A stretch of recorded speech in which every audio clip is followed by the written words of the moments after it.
नमोऽस्तुते व्यासविशालबुद्धे फुल्लारविन्दायतपत्रनेत्र येन त्वया भारततैलपूर्णः प्रज्वालितो ज्ञानमयप्रदीपः नारायणं नमस्कृत्य नरं चैव नरोत्तमं देवीं सरस्वतीं व्यासं ततो जयमुदीरयेत्। ॐ श्री परमात्मने नमः।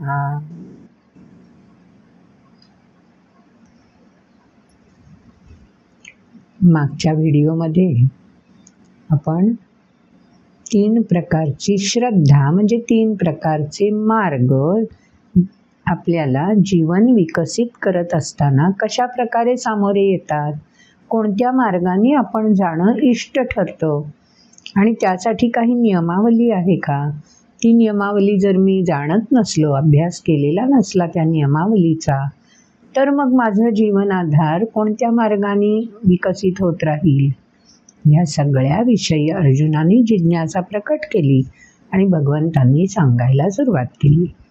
त्याच्यामध्ये महत्त्वाचं भगवंतांनी सांगून दिलं की मार्ग 3 आहेत. एक सात्विक प्रभाव असणारा, एक राजस प्रभाव असणारा आणि एक तामस प्रभाव असणारा. प्रत्येक व्यक्ती ज्या प्रकारच्या वृत्तीमध्ये प्रभावी राहील त्यावेळी त्या व्यक्तीच्या आचरणातून तो प्रभाव निश्चितपणे प्रतिबिंबित होणार आहे. म्हणून सात्विक आहार, सात्विक यज्ञ, सात्विक तप आणि सात्विक दान हे महत्त्वाचे आपले जीवन आधार आहेत की जे विकसित होण्यावर, जे संस्कारित होण्यावर आपण समाजामध्ये सुचारू चलन राहावं यासाठी आपलं योगदान उत्तम प्रकारे देऊ शकतो. म्हणून हे 4 स्तंभ आहेत, जीवनाधार आहेत. आहार, यज्ञ, तप आणि दान. त्यापैकी आहाराविषयी आपण मागच्या व्हिडिओमध्ये लक्षात घेतलं. त्या आहारामध्ये हेही लक्षात घेतलं की माझ्याकडे जी 5 ज्ञानेंद्रिय आहेत त्या प्रत्येकाचा आहार आहे आणि नुसता ज्ञानेंद्रियांचाच नाही तर शरीरातल्या प्रत्येक पेशीला, इंद्रियांच्या प्रत्येक गटाला आहार आवश्यक असतो आणि तो आहार हा निश्चितपणे फलित देणारा म्हणजे प्रतिबिंबित होणारा असतो आणि त्यानुसार आपला मार्ग आपोआप निश्चित होत असतो. हे सगळं भगवंतांनी एक सूत्रात बांधून आपल्याला सांगायचा प्रयत्न केला आहे. मग आहाराविषयी सात्विक समजून घेतलं, राजस समजून घेतलं. आता तामस आहार कसा ओळखायचा, कशा प्रकारे आपलं आचरण प्रतिबिंबित करायला तो सिद्ध होतो तेही जाणून घ्यायला हवं. आणि मग आहारानंतरचा जो आधार आहे तो यज्ञ, तेही समजून घ्यायला हवं. तप, दान, तेही सगळं जाणून घ्यायला हवं. मग अशा पद्धतीने आपण एक एक भाग आधारभूत असलेला समजून घ्यायचा प्रयत्न करू. पण पहिल्यांदा ऐकूया श्लोक. यातयामंगतरसंपूति पर्युषितैच यत् उच्छिष्टमपि चामेध्यं भोजनं तामसप्रियम् अफलाकाङ्क्षिभिर्यज्ञो विधिदृष्टो य युज्यते यष्टव्यमेवेति मनः समाधाय स सात्विकः अभिसन्धाय तु फलं दम्भार्थमपि चैव यत् युज्यते भरतश्रेष्ठतै यज्ञो विद्धि राजसं विधिहीनमसृष्टान्नं मन्त्रहीनमदक्षिणम् श्रद्धाविरहितै यज्ञं तामसं परिचक्षते देवद्विजगुरुप्राज्ञपूजनं शौचमार्जवम् ब्रह्मचर्यमहिंसा च शारीरं तप उच्यते अनुद्वेगकरं वाक्यं सत्यं प्रियहितै च यत् स्वाध्यायाभ्यसनैश्चैव वाङ्मयं तप उच्यते। मनः प्रसादः सौम्यत्वं मौनमात्मविनिग्रहः भावसंशुद्धिरित्येतत् तपो मानसमुच्यते। श्रद्धया परया तप्तं तपस्तत्त्रिविधं नरैः अफलाकाङ्क्षिभिर्युक्तैः सात्विकं परिचक्षते। सत्कारमानपूजार्थं तपोदम्भेन चैव यत् क्रियते तदिह प्रोक्तं राजसञ्चलमध्रुवम्। पहिला श्लोक ऐकला तामस आहाराविषयीचा। यातयामंगतरसं पूतिपर्युषितं च यत् उच्छिष्टमपि च मेध्यं भोजनं तामसप्रियं। भोजन अहोजन, जन म्हणजे आपले इंद्रियांचे गट, पेशींचे गट। तामस जेव्हा प्रभाव वाढेल त्यावेळी हा इंद्रियांचे गट काय सेवन करायला सिद्ध होतात? यात यामं गतरसं पूती पर्युषितं उच्छिष्टं आमेध्यम। आपण रस्त्याने चाललो असलो आणि बाजूला सेवन करण्यासारखी दृश्य अनेक असली, मग ते तोंडाद्वारे सेवन करण्याचे पदार्थ आकर्षक पद्धतीने मांडून ठेवले असले, रंगबिरंगी खमंग वास दरवळणारे असले, तर घ्राणेंद्रियाने त्याचं सेवन केलं जातं, डोळ्यांनी त्याचं सेवन केलं जातं। मग जवळ जाऊन स्पर्श करण्याची कामना उत्पन्न होते।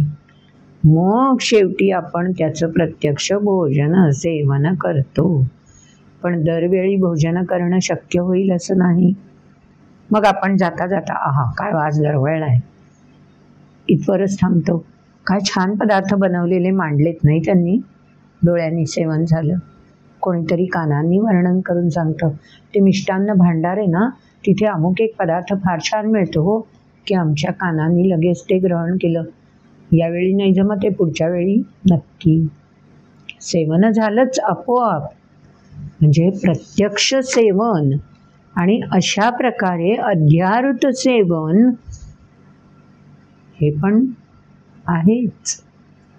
तेव्हा असं जे दुसऱ्यांनी उष्टावलेलं पर्युषित शिळ आहे, अपवित्र पद्धतीने सामोरं येतंय, तेच शास्त्रविधीचं उल्लंघन। बरं, बालविवाह करण्याची इच्छा होणं, जे अनाघ्रात आहेत त्यांचा घ्रास घेण्याची इच्छा होणं, जे दुसऱ्याशी रत आहे त्यांचा ओढून ताणून बलात्कारासाठी स्वीकार करणं, अनेकानेक मार्ग समाजामध्ये प्रत्यक्षात अवलंबले जातात। अपहरण करणं, दुसऱ्याचं जे आहे ते माझंच म्हणून हिरावून घेणं, बलपूर्वक वागणं, हे सगळे तमोगुणांनी प्रभावित झालेले आहाराचे सेवन करण्याचे प्रकार आहेत। आणि त्याला मुलामा दिला जातो की हा आम्ही योग्य न्याय करत आहोत। आजच्या समाजात हे प्रकर्षाने जाणवतं ना। आपल्या भारतवर्षातच असं नाही, जगभरात अशा प्रकारे रस्सीखेच आणि अन्यायपूर्वक बलपूर्वक आचरण घडत असतं ना, ते तामसप्रियम। अज्ञानामध्येच आनंद, पण जे हवंय ते मिळवण्यासाठी कोणत्याही गतीला जाणं, मग ती अधोगती का असेना, शास्त्रविधींचं उल्लंघन का असेना, मला शास्त्रविधी माहितीच नाहीत म्हणायचं आणि उल्लंघन करून टाकायचं की जे मनाला अस्वस्थता देतं, बोच लागते, समजतं, पण तरीही कामना लोभ एवढा बळावतो आणि आचरण घडतं तेव्हा ते कोणत्या वृत्तीचं सेवन झालं? तामस प्रवृत्तीचं प्रतिबिंबित करणारं सेवन आहे. म्हणजे आहाराचे 4 प्रकार आपण छान 3 प्रकार आपण छान समजून घेतले. मागच्या व्हिडिओमध्ये 2 झाले, या व्हिडिओमध्ये तामस आहार झाला. आता यज्ञ हा पुढचा जीवनाधार आहे. यज्ञ म्हणजे आचरण, वर्तन, की जे व्यक्तीला ऊर्जा खर्च करण्यासाठी आणि नवीन ऊर्जा संग्रह करण्यासाठी, आदान प्रदानासाठी उपयुक्त ठरतं, गतिमानता देतं. स्थितीज ऊर्जा आहेच, ती गतिमान होण्यासाठी यज्ञ आवश्यक आहे. म्हणून यज्ञ म्हणजे आचरण. मग हे आचरण सुद्धा 3 प्रकारचं होणार, सात्विक, राजस, तामस. श्लोक ऐकला आपण. अफलाकांक्षिभिर्यज्ञो विधिदृष्टो य युज्यते यष्टव्यमेवेति मनः समाधाय स सात्विकः. चित्ताला तृप्ती, स्थैर्य, समाधान देणारं जे आचरण असेल आणि फक्त आपल्याच मनाला नाही, समाज मनाला देखील आनंदित, गतिमान करणारं, प्रेरक ठरणारं जे आचरण असेल, अफलाकांक्षिभिः, त्यापासून माझा वैयक्तिक स्वार्थ साधण्याची, अहंता पोषण होण्याची आकांक्षा नसलेलं असं जे जे आचरण असेल, ते आचरण अर्थातच आपल्याला कोणत्या मार्गावर घेऊन जाईल? सात्विक मार्गाकडे, म्हणजे शास्त्रविधी जाणण्यासाठी उद्युक्त करणारं असेल. कारण ते मला माहिती नाही आहेत ना, पण मी आचरणातून ते असा मार्ग चालेन की ते शास्त्रविधी आपोआप मला उलगडायला लागतील. त्याविषयी भगवंतांनी हा खुलासा केला. आता दुसरं आचरण कशा प्रकारचं असतं तेही सांगून टाकलं भगवंतांनी. अफलाकांक्षिभिः म्हणजे सात्विकतेकडे घेऊन जाणारं, अपेक्षा नाही पण समाधाय, आपल्याही चित्ताची स्वस्थता आणि समाज मनाचीही स्वस्थता याविषयी जे जागरूकपणे आचरण प्रतिबिंबित केलं जातं ते सात्विक. आता राजस कोणतं बघूया. अभिसंधाय तु फलं दंभार्थमपि चैव यत् इज्यते भरतश्रेष्ठ तन्यज्ञो वित्ती राजसम. इज्यते म्हणजे अवलंबला जातो, आचरणात आणला जातो. काय? यज्ञ, यज्ञस्वरूप कर्म. असं कर्म जे इज्यते, सातत्याने प्रतिबिंबित होतं आचरणाद्वारे. कसं? अभिसंधाय तु फलन, संकल्प झाला की मला हेच फळ मिळालं पाहिजे. By hook or crook.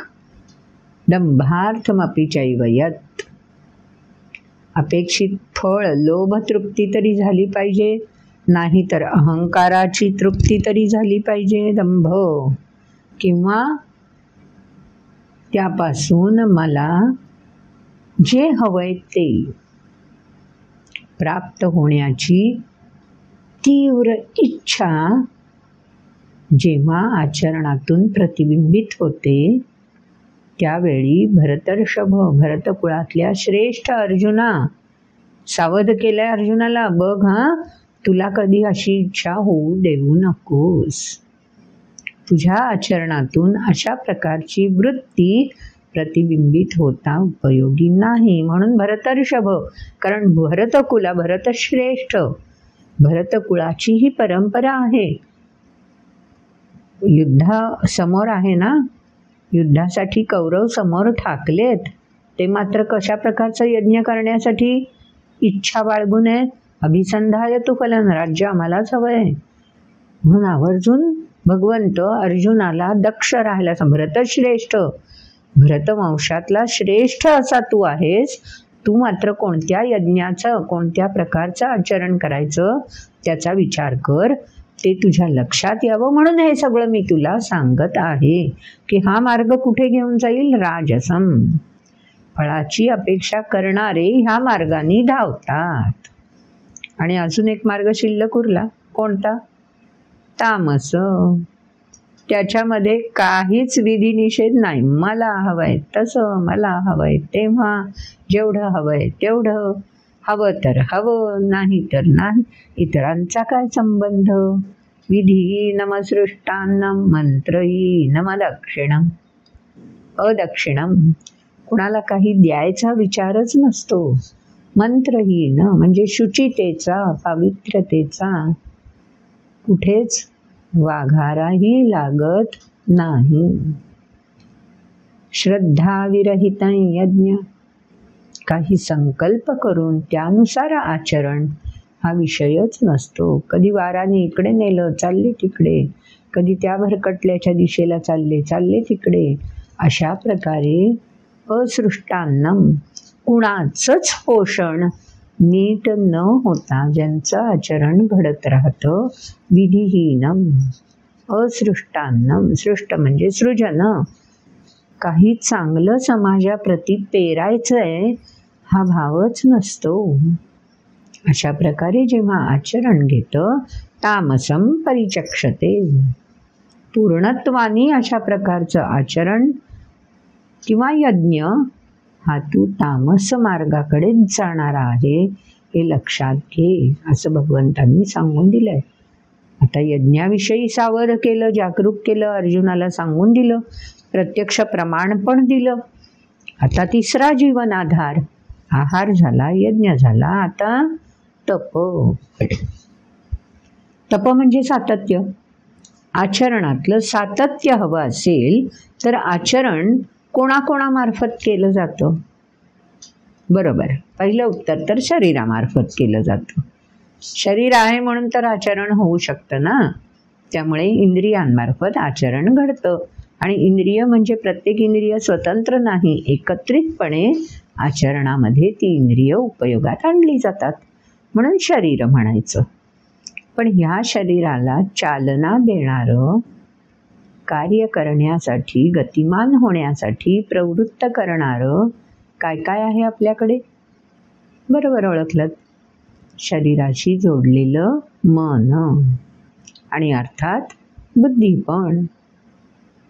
म्हणून आधी तप म्हणजे सातत्याने जे आचरण प्रतिबिंबित करायचं आहे ते ज्या शरीर, मन आणि बुद्धीमार्फत होणार आहे त्या शरीराचं तप म्हणजे शरीराचं सातत्य कसं असायला हवं, मनाचं सातत्य कशामुळे आपल्याला मापन करता येईल आणि बुद्धीचं सामर्थ्य कसं ओळखायचं, त्याविषयी आता 3 श्लोकांमध्ये भगवंत अर्जुनाला मर्म उलगडून दाखवत आहेत. काय सांगितलं पहिल्या श्लोकात? देव द्विज गुरु प्राज्ञ पूजनम शौचमार्जवम ब्रह्मचर्य महिंसा च शारीरन तपोच्यते. सत्ययुगात, त्रेतायुगात, द्वापरयुगात, अगदी कलियुगाच्या सुरुवातीला सुद्धा ज्या आचरणासाठी मला माझी जडणघडण व्हायला हवी आहे त्या आचरणाचे बाळकडू, त्या आचरणाचे धडे बालपणापासून गिरवून घेतले जायचे. ते संस्कार बालवयापासून, जडणघडणीच्या काळापासून त्या व्यक्तीवर आपोआप रोपित केले जायचे, रुजवले जायचे आणि मग त्यांचा विकास योग्य त्या दिशेने घडवून यायचा. म्हणून मग शरीराची जडणघडण जर योग्य व्हायला हवी असेल तर कोणते संस्कार व्हायला हवेत? देव, द्विज, गुरु, प्राज्ञ यांचं पूजनम, यांच्या प्रती आदरभाव असायला हवा. मनात आदरभाव असणं वेगळं आणि तो कृतीतून प्रतिबिंबित होणं फार महत्त्वाचं. मग हा कोणाकोणाप्रती प्रतिबिंबित व्हायला हवा? देव म्हणजे जिथे श्रेष्ठत्व आहे, जो मार्ग मला आचरायचा आहे त्या मार्गावर आधीच जे पांथस्थ झालेले आहेत, ठरलेले आहेत, त्यांना म्हणायचं देव. द्विज म्हणजे संस्काराधीन राहून ज्यांनी संस्कार ग्रहण करून आत्मसात केले आहेत असे द्विज.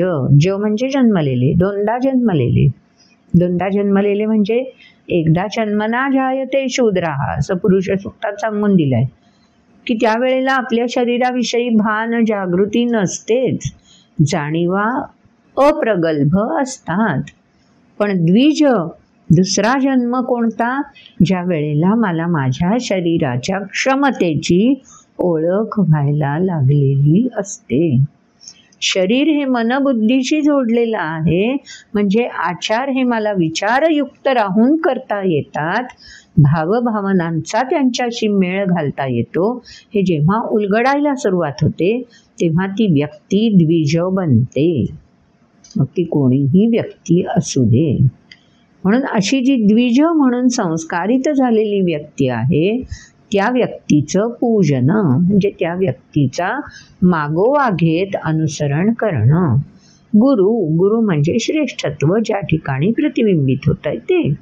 देवद्विज गुरु प्राज्ञ जे विद्वान आहेत, रहस्य उलगडून बघण्यासाठी जे तपश्चर्याधीन आहेत, अशा सगळ्यांचं पूजन करताना दांभिकपणा चालणार नाही. शौचम आर्जवम, विनम्रता हवी. आणि शौचम म्हणजे मनाचं स्थैर्य आणि पवित्रता. शंका किंतु परंतु मनात नकोत.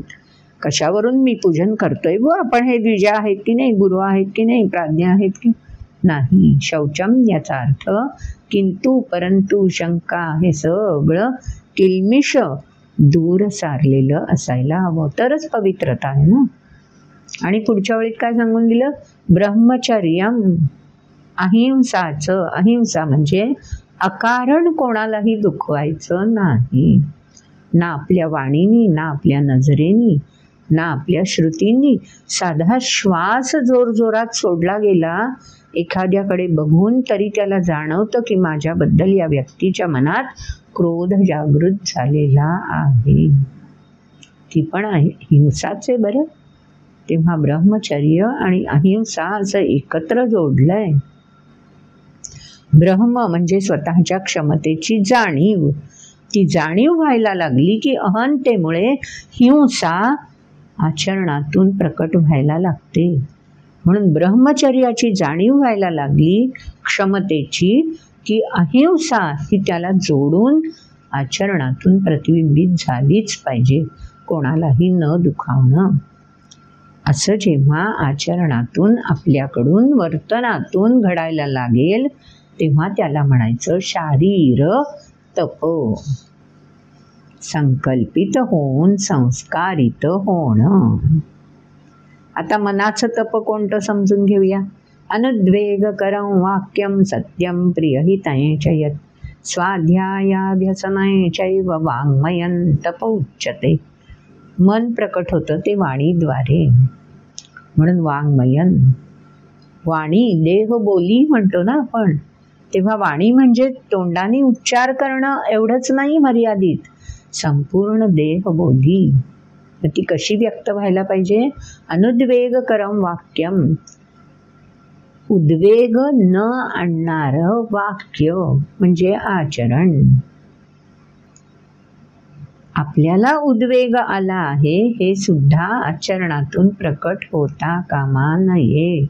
आणि दुसऱ्याला उद्वेग वाटेल असं आचरण आपल्याकडून घडता कामा नये.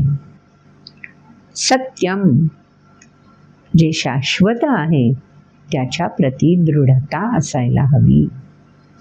प्रियहितय शाश्वत आहे त्याच्या प्रती दृढता हवी, पण म्हणून कठोरपणे आचरणातून प्रतिबिंबित होता कामा नये. सगळ्यांचा मेळ राखून संतुलित आचरण प्रकट करता यायला हवं. त्यालाच प्रियहितय असं म्हटलेलं आहे, प्रियहितम. अजून काय म्हटलं? स्वाध्यायाभ्यसन आहे. माझ्याकडून आचरणामधून हेच सगळं विनम्रता सातत्याने योगदान देण्याची प्रवृत्ती. अनुद्वेगकरम असंच आचरण घडतंय ना, याचा पुन्हा पुन्हा उजळणी अभ्यास. चूक घडली तर व्यक्ती आहे, प्रमाद घडू शकतो, पण त्याच्यात दुरुस्ती करून पुन्हा, ज्याला आपण उठाराघात म्हणतो ना, तसं आघात वरचेवर सहन केले की दगडातून सुद्धा सुंदर मूर्ती जी पूजनीय असते ती घडू शकते. तसं मनाला वळण लावायचंय.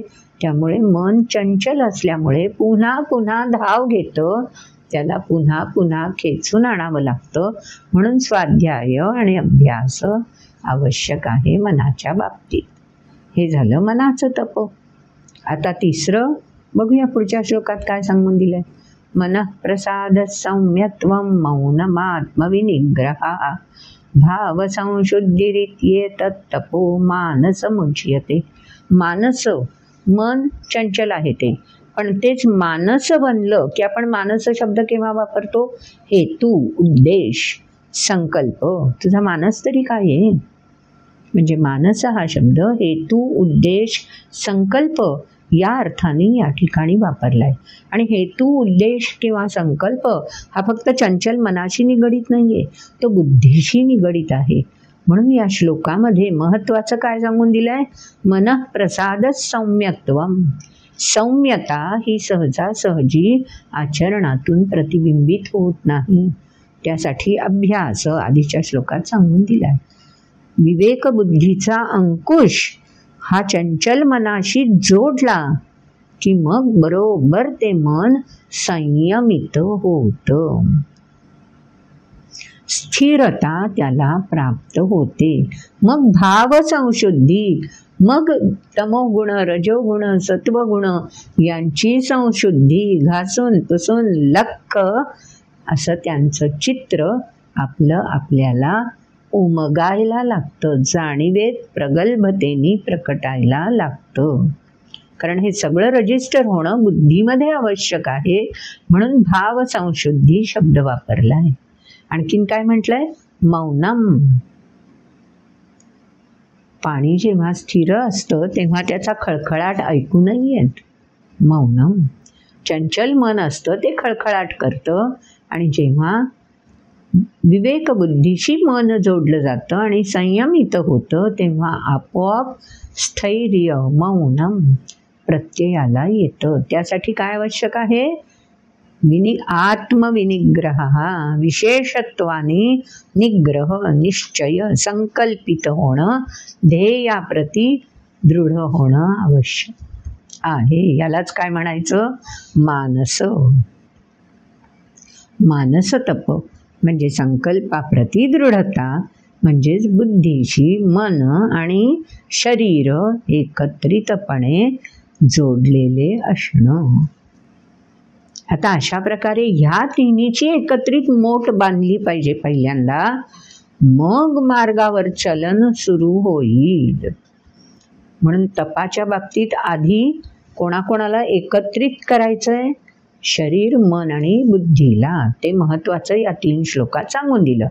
आता हे एकत्रित संकल्पित ध्येयनिष्ठ झालेले मानस, विशिष्ट हेतूने परिप्रेरित झालेले असे व्यक्ती एकतर सत्व मार्गावर जातील, रजो मार्गावर जातील, नाहीतर तमो मार्गावर जातील. म्हणून सत्व मार्गावर जाणाऱ्या व्यक्तींचं सातत्याने काय आचरणातून प्रतिबिंबित होईल? पुढच्या श्लोकात सांगून दिलं. श्रद्धया परया तप्तन तपतम. त्यांच्याकडून सातत्याने असं आचरण घडतं. कसं? परया श्रद्धया, अत्यंतिक निष्ठेने, बलपूर्वक संकल्पित ध्येयनिष्ठ झालेल्या व्यक्तीची देहबोली वेगळी लक्षात येते. म्हणून सांगून दिलं अशा प्रकारे 3 प्रकार व्यक्तीच्या आचरणातून, देहबोलीतून प्रकट होतात. त्यातला पहिला सात्विक तो कसा? अफलाकांक्षीभिर्युक्तैस. युक्त आता जोडलेलं राहायचंय. सुरुवातीला यज्ञ सांगताना हळूहळू जडणघडण होते ना, म्हणून आचरणाची सवय लागते. म्हणून तिथे अफलाकांक्षीभी यज्ञ, आणि इथे मात्र आता अफलाकांक्षीभी युक्तैस, ठाकून ठोकून तय्यार जोडलेलंच राहायला हवं. कशाशी? फलिताच्या त्यागाशी. फलिताचा विचारच नाही ध्येयनिष्ठ झालेल्या व्यक्तीच्या बुद्धीमध्ये, मनामध्ये किंवा शरीराद्वारे प्रकट होतं. मग ती व्यक्ती सात्विकम परिचक्षते, चालली सात्विक मार्गावर अग्रेसर व्हायला. पुढचं सांगून दिलं, सत्कार मान पूजार्थं तपोदंभेन चैव यत् क्रियते तदिह प्रोक्तम राजसंचलमध्रुवम्.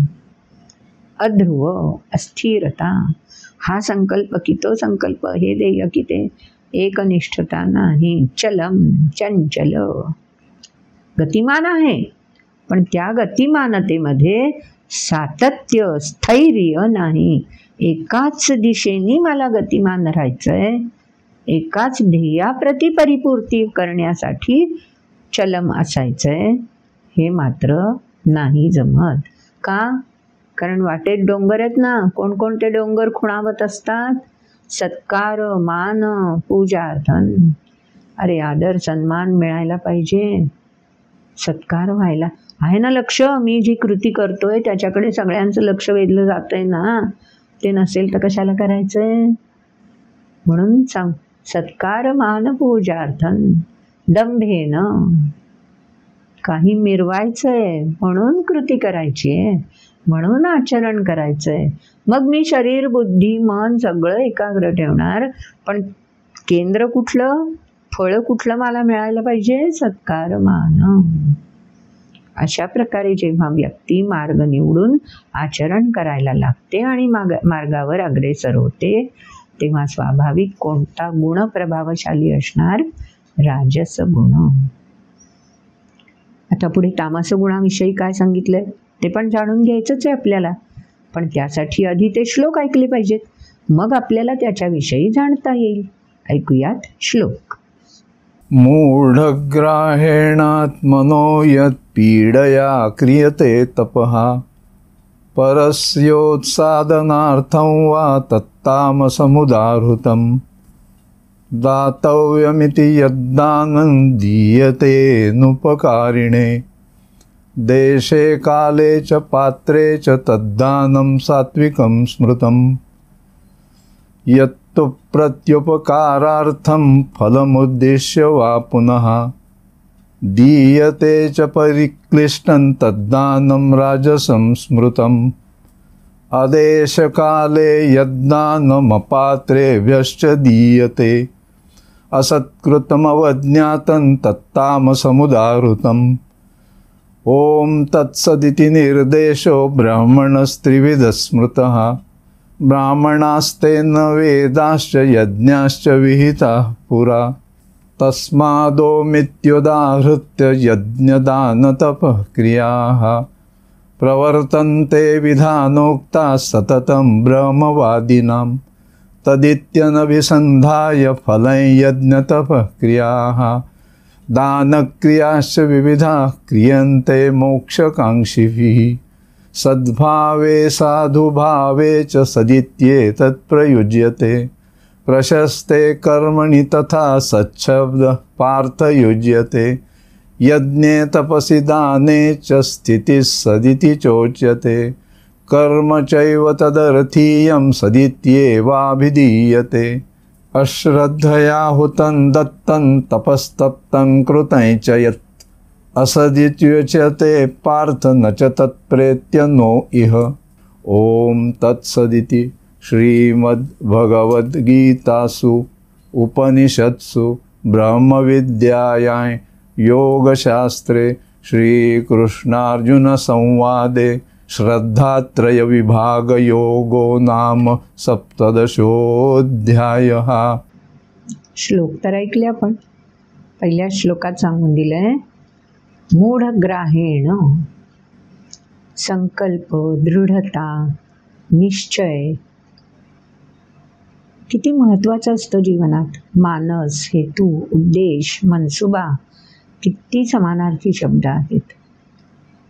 तो कोणत्या प्रकारचा आहे, त्यातून साध्य काय होणार आहे याचा विचार जेव्हा नसतो आणि केवळ आत्मक्लेश करून घ्यायचे, मूढग्राहेण असमंजसपणे स्वतःला क्लेश करून घेतले की बरोबर मानस साध्य होणार.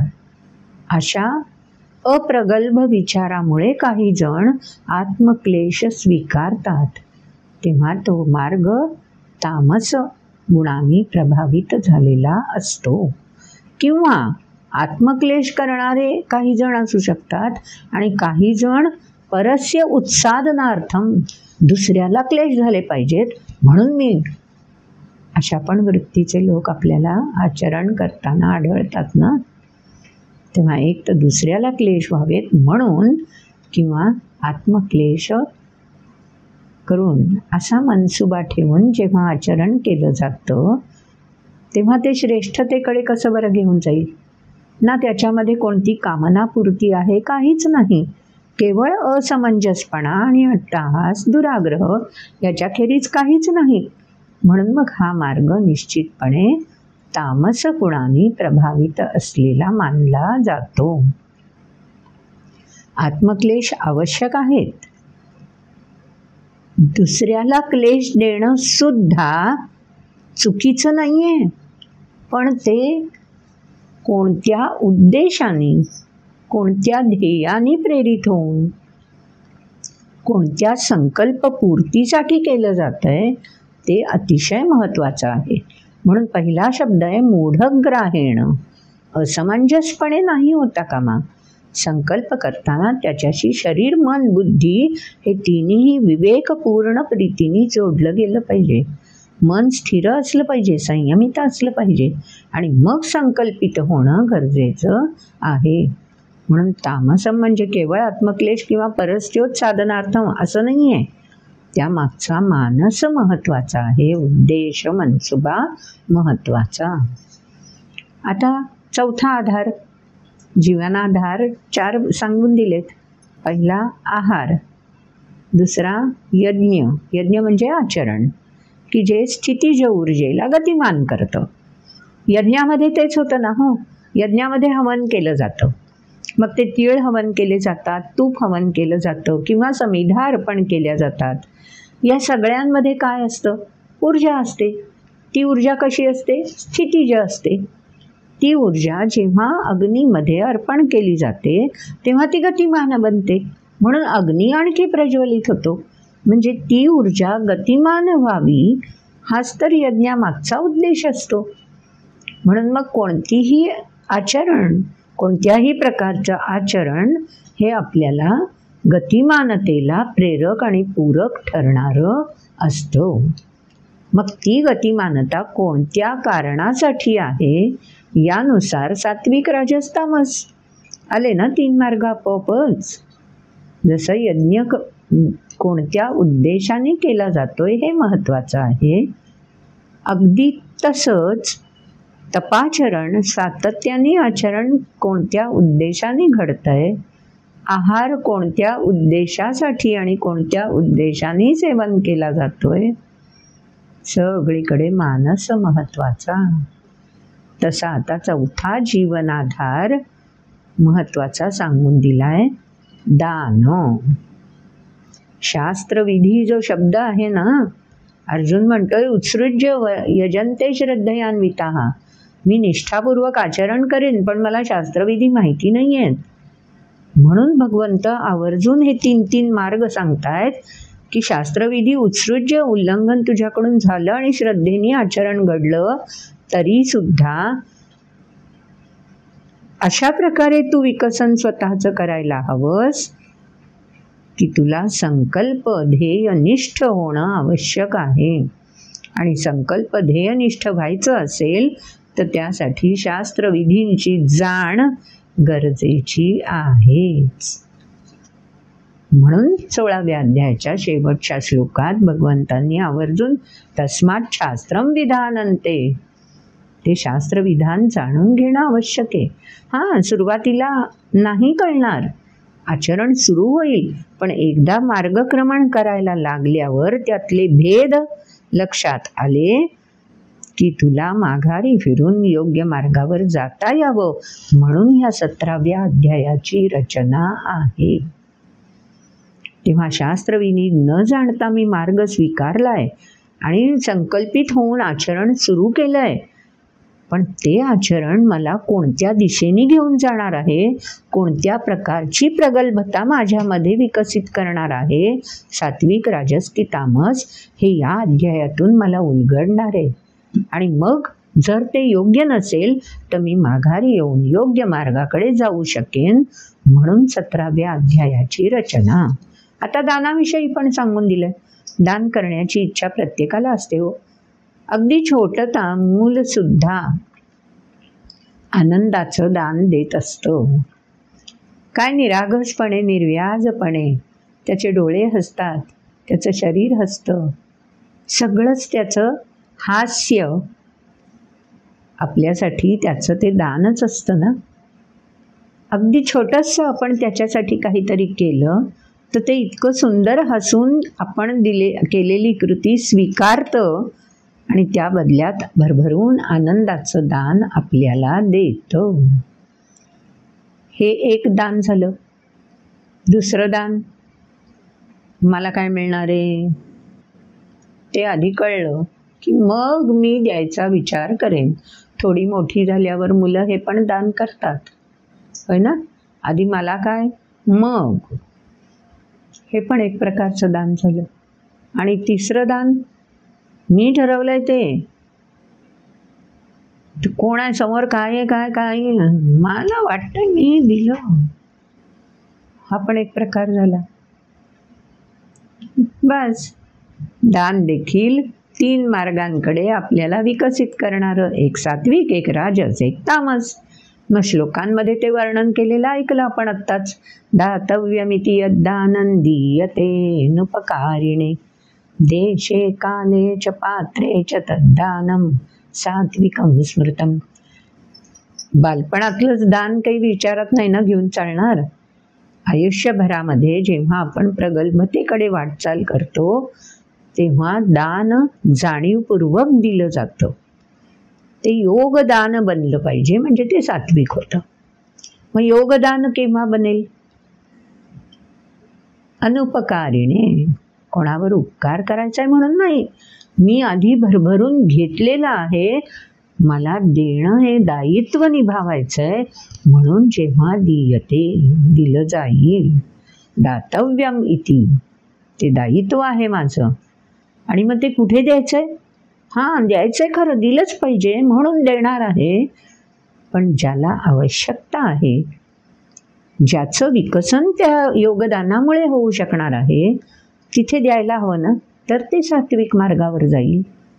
म्हणून सांगितलं देशे, देश म्हणजे स्थान, काले कोणत्या वेळी द्यायचं, आणि पात्र म्हणजे कोणाप्रती रुजू करायचं. सगळं विचारात घेऊन विवेकपूर्ण होऊन भावना वेगामध्ये वाहत न जाता संयमित राहून जे समाजोत्कर्षासाठी योगदान रुजू केलं जाईल त्याला म्हणायचं सात्विक दान. स्वतःचा विकास कोणीही करून घेईलच हो, त्यासाठी जे जे हवं ते स्वीकारायचंच आहे. पण ते काय झालं, हवं ते स्वीकारलं. आता विकसन झाल्यावरती स्वीकारलेल्याचं देणं लागतं ना. मग जिथून घेतलंय तिथेच द्यायचं का? Not necessary. जिथे कुठे आवश्यकता असेल त्या ठिकाणी, आता बघा गंमत, आवश्यकता आहे तिथे द्यायची इच्छा पण आहे, देणार पण आहे, वगैरे वगैरे सगळं पुढच्या श्लोकात सांगून दिली. मेघ काय आहे? यत्तु प्रत्युपकारार्थम फलमुद्दिश्य वा, पुन्हा उद्दिश्य, मानस उद्देश मनसुभा हेतू संकल्प, सगळे शब्द लागू पडतात सगळीकडे. आणखीन काय, दीयते च परिक्लिष्टं तद्दानं राजसं स्मृतम्. यत्तु प्रत्युपकारार्थम, बघ देणारा मी आहे, देतोय बरं. प्रती कोणाप्रती? उपकारार्थम. देणाऱ्याला ते उपकार म्हणून मी देतोय याची जाणीव राहिली पाहिजे, जाणीव झाली पाहिजे. भेटतं ना आपल्यालाही असं कोणी दान देणारं. आपणही कितीतरी वेळा अशा प्रकारे दान देण्यासाठी सिद्ध होत असतो. तशी चर्चा करतो, तसा मनाचा मनाशी संवाद देखील करतो. यात वावगं नाही आहे. पण तो मार्ग भगवंत सांगून देत आहेत की तो मार्ग श्रेष्ठतेकडे नेणारा नाही. तो मार्ग राजस म्हणजे पुन्हा पुन्हा कामना, क्रोध, लोभ या चक्रात अडकवणारा आहे. आणि मग तिसरा मार्ग सरळ आहे. मला वाटतंय ते, मला हवंय तसं, मी केंद्रित म्हणून सांगून अदेशकाले यद्दानमपात्रेभ्यश्च दीयते असत्कृतमवज्ञातं तत्तामसमदारितं. तामसम कोणाला द्यायचं, का द्यायचं, केव्हा द्यायचं, ओ काय संबंध, मला वाटतंय, ज्याला वाटतंय याला द्यायचंय त्याला मी ठरवणार. अदेशकाले यद्दानं. पात्र कोण असावं, देश कोणता, काल कोणता, वरती आपण याचे अर्थ समजून घेतले. या कशाचाच विधी निषेध न बाळगता, पुन्हा विधी शब्द आला हा, नियम. संयमित मनाचे सुद्धा नियम असतात, विवेक बुद्धीचे सुद्धा नियम असतात की जे आचरणातून प्रतिबिंबित वेळोवेळी होणं आवश्यक असतं. मला ते नियम कळतही नसतील, पण माझ्या आचरणातून मात्र ते प्रतिबिंबित होत राहिले पाहिजेत. म्हणून पुढच्या श्लोकापासून त्याविषयी सांगून दिलं. ओम तत्सदिति निर्देशो ब्रह्मणस्त्रिविध स्मृतः ब्राह्मणास्तेन वेदाश्च यज्ञाश्च विहिताः पुरा. अरे आचरणातूनच परंपरेने हे गुण जे ज्ञान संपन्न होण्यासाठी प्रयत्नशील आहेत ना, त्यांच्याकडूनच हे शास्त्रविधी आपोआप जाणता येतात. हे नियम सहजपणे उलगडत जातात. निर्देश म्हणजे उल्लेखले आहेत. कुठे? वेदाश्च यज्ञाश्च विहिता पुरा. जेव्हा सृष्टी उत्पन्न झाली ना, तेव्हाच हे सगळे विधी, नियम, कायदे, शास्त्र म्हणजे धर्माशी निगडीत, आचरणाशी निगडीत. कारण शास्त्र म्हणजे विज्ञान, विज्ञान म्हणजे कृती, कृतीशी निगडीत जे जे म्हणून नियम आहेत ते सृष्टी उत्पत्तीच्याच वेळी उत्पत्तीकर्त्यांनीच छान असे सृष्टीमध्ये पेरून ठेवलेले आहेत, मांडून ठेवलेले आहेत. आपण फक्त वेदाश जाणकार व्हायला पाहिजे, म्हणजे ते आपल्याला उलगडत जातील. मग हे जाणकार होण्यासाठी आपण कृती करताना खबरदारी कोणती घ्यायची? पुढच्या 3 श्लोकांमध्ये ती खबरदारी सांगून दिली. ओम तत्सदिति तस्मादोमित्युदाहृत्य यज्ञदान तपक्रिया. तस्मात ओम इति उदाहृत्य. ओम म्हणजे प्रणव, सतत नवतेचा ध्यास घेऊन. आज मी ज्या ठिकाणी आहे त्यापेक्षा मला प्रगल्भतेकडे वाटचाल करायची आहे, त्याला म्हणायचं प्रणव.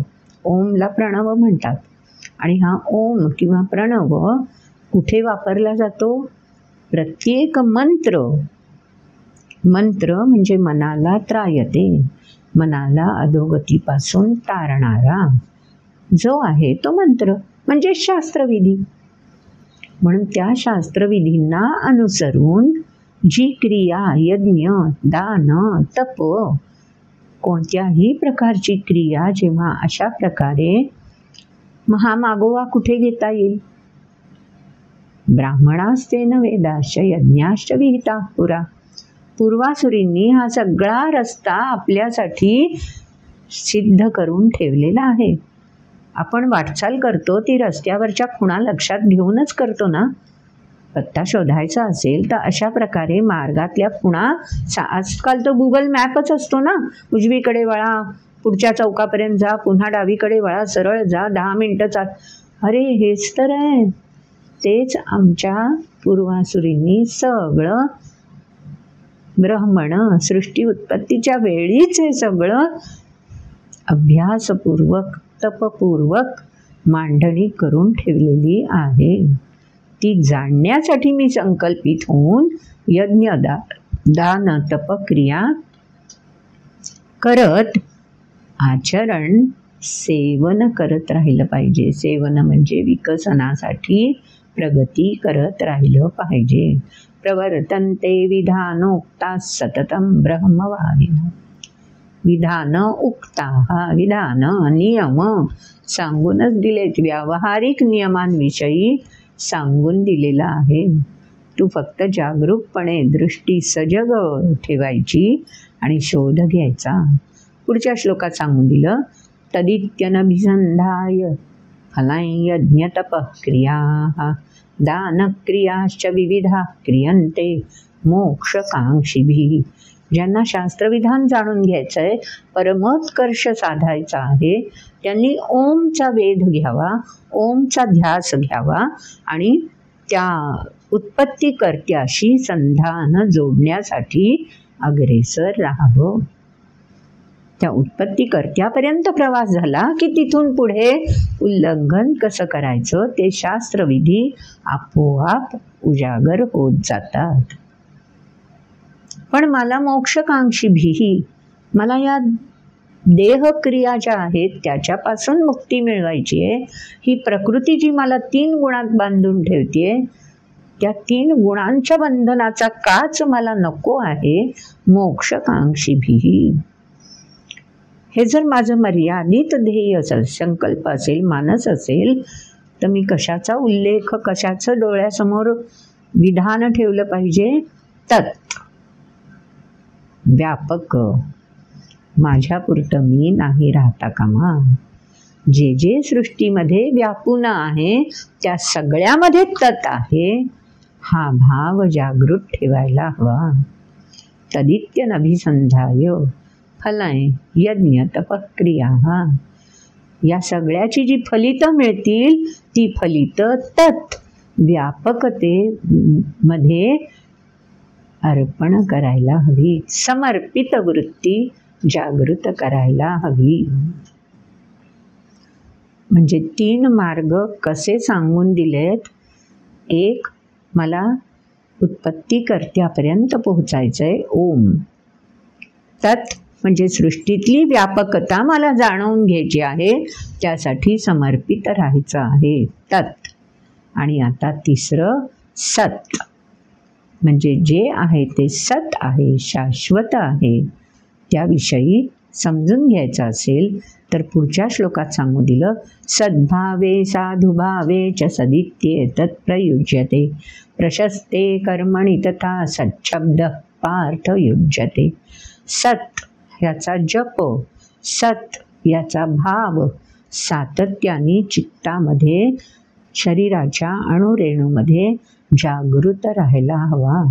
सद्भाव, साधुभाव. साधू म्हणजे कल्याण.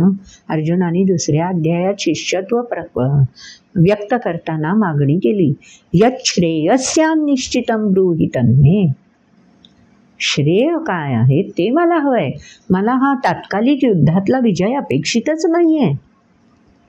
ही मागणी करणारा अर्जुन जेव्हा व्यक्त झाला तेव्हा कृष्णाने हा सगळा अनमोल असा बोध अर्जुनासाठी मांडला.